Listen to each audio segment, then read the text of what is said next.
James గారు నాకు కనీసం ఒక 2-3 గంటలైనా మాట్లాడొచ్చని చెప్పారు. అలా చెప్తుంటే బాగుండేది అనుకుంటున్నాను, చెప్పలేదు. 9 అయింది, 9:05. ఎన్ని గంటల వరకు వెళ్దాం? భోజనం ఎప్పుడవుతుంది అంటారు? 11 అంటే కొట్టండి, రాళ్ళెట్టు కొట్టండి, మనిషిని కొట్టేసేయండి. ఈ గోదావరి జిల్లాలకు వస్తే తలకాయ నొప్పిదే. అన్నమెట్టి చంపుతారు, మాట్లాడమని చంపుతారు. నిన్నైతే రాత్రి 10 ఒక చోటుకి వెళ్ళాను. వాళ్ళు 9:30-10 గంటలకు వచ్చారు అందరూ. నేను 9:30-10 గంటలకు అంటున్నాను, వాళ్ళు వచ్చారు. అప్పుడు బైబిల్ ఎట్టుకుని మెల్లిగా వచ్చారు. 12 గంటల వరకు మీటింగ్. ఇక ఇంతే అయిపోతాను నేను. సో అలా కాదు, కానీ ఓ పని చేద్దాం. మీలో ఎవరైనా సరే ఆవులిస్తూ నాకు కనిపిస్తే ఆపేస్తా. ఇది బాగుంది కదా? మీలో ఎవరైనా ఆవులిస్తూ నాకు కనిపిస్తే ఆపేస్తా. ఎందుకంటే అది ఇండికేషన్ అవటం కదా, ఆలరా బాబు నీ సుత్తి చెప్పావు. రెండో టెస్ట్, ఎవరైనా వాచ్ చూస్తూ కనిపిస్తే నేను ఆపేస్తాను. ఆవులించిన ఆపేస్తాను, ఆ వాచ్ చూసినా ఆపేస్తాను. రెండిట్లో ఏది జరిగినా ఆపేస్తాను. సో అది జరగకుండా ఉండాలంటే మీ పక్కన వాళ్ళని జాగ్రత్త చూడండి. ఫస్ట్ అరే నువ్వు ఆవులింతకు రా బాబు అని చెప్పండి. ఓకేనా? ఓకే. ఆవులింతలకు అర్థం ఏమిటి అని అంటే, ఇక చాలు మనం ఆపేసుకుందాం అని. ఇక ఈరోజు సాయంకాలం నేను మీ ముందు ఉంచాలనుకున్నటువంటి దేవుని వాక్యములో ఉన్నటువంటి కొన్ని విషయాలను మీతో మాట్లాడటానికి ప్రయత్నం చేస్తాను. భారతదేశాన్ని నిర్మించటానికి అనేక రకాలుగా చాలా సంవత్సరాలుగా, చాలా వేల సంవత్సరాలుగా ప్రజలు వచ్చారు. చాలా వేల సంవత్సరాలుగా భారతదేశాన్ని కొల్లగొట్టుకుపోయేవారే వచ్చారు. భారతదేశ నిర్మాణంలో ఎవరైనా ఉన్నారు అని అంటే ఎవరున్నారు అన్నటువంటి అంశాన్ని మనం ఈరోజు చూస్తాం. అయితే భారతదేశాన్ని కేవలం నిర్మించటం మాత్రమే కాదు, వివిధ సంస్కృతులు, వివిధ భాషలు, వివిధ ప్రాంతాలు, వివిధ రంగులున్నటువంటి చర్మాలు అన్నీ కలిసినటువంటి ఈ దేశాన్ని నిర్మించటానికి ఒక సమాజం ఎవరు ఎప్పుడు ఎలా కష్టపడ్డారు అన్న విషయాన్ని మీ ముందుంచే ప్రయత్నం చేస్తాను. దీనిని ఇండాలజీ అని కూడా పిలిచాం. అంటే భారతదేశాన్ని గురించినటువంటి అధ్యయనం అని. థియాలజీ అని అంటే దేవుని గురించిన అధ్యయనం. అలాగే బయాలజీ అంటే జీవమును గురించిన అధ్యయనం. అలాగే ఇండాలజీ అంటే ఇండియాను గురించిన అధ్యయనం. అంతే, సింపుల్, రైట్? సో ఇండియాను గురించినటువంటి ఈ అధ్యయనంలో ముందు మనకొక పర్స్పెక్టివ్ కావాలి, మనకొక దృక్పథం కావాలి, మనకొక పారాడైమ్ కావాలి. పారాడైమ్ అని అంటే ఆలోచన విధానం. ఈ పారాడైమ్లో ఈరోజు మనకు ఒక షిఫ్ట్ వచ్చే అవకాశం ఉంది.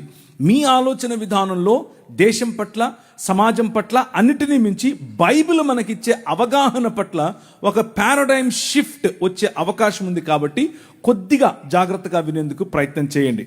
ఇకపోతే ఈ సాయంకాల సమయంలో నేను పంచుకోవాలనుకున్నటువంటి మాటలు మీ ముందు ఉంచుకుంటున్నాను. యుద్ధాల కంటే కూడా దౌత్యపరమైన యుద్ధాలు ఎక్కువగా, అంటే ఒత్తిడి తీసుకుని వచ్చి ఇలాంటి ఆఫర్స్ ఇచ్చి అనేకులను తలతో కలుపుకున్నాడు. ఆయన కుమారుడు, ఆయనకు కొడుకులు లేకపోతే ఒక కొడుకును దత్తత తీసుకున్నాడు. ఆయన పేరు కైసర్ తిబేరియస్. ఆ కైసర్ తిబేరియస్ను దత్తత తీసుకున్నప్పుడు ఇవాంజెలియోన్ వేయించాడు.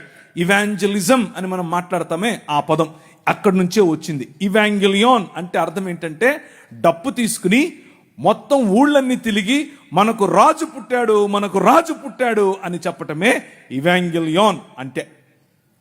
మనకొక రాజు కలిగాడు అని చెప్పటం.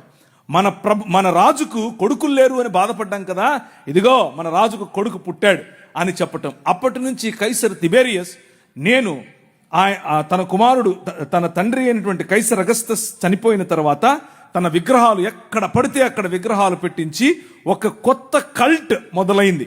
ఒక కొత్త కల్ట్, దాన్నే కైసర్ కల్ట్ అని పిలిచారు. The religion of Caesar, Kaiser మతం.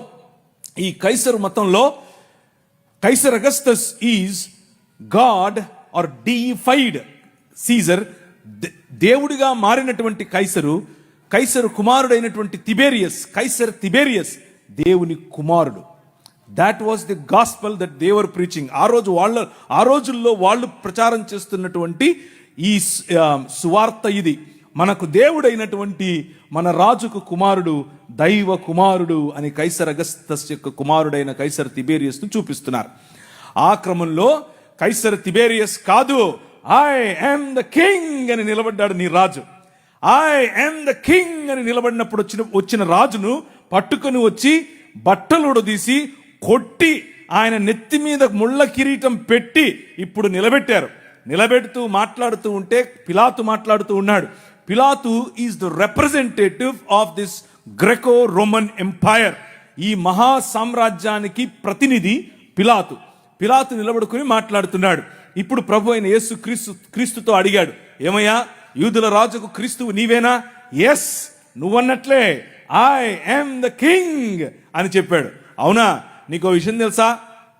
అయితే నా దగ్గర నిన్ను విడిచిపెట్టడానికి అధికారం ఉంది తెలుసా అని అన్నాడు. ఈయనన్నాడు, స్మైల్ కొట్టాడు, నీకు అర్థం కావట్లేదు, నేను వచ్చిందే ఈ రోజు కోసం, నేను వచ్చిందే మరణాన్ని చంపటం కోసం.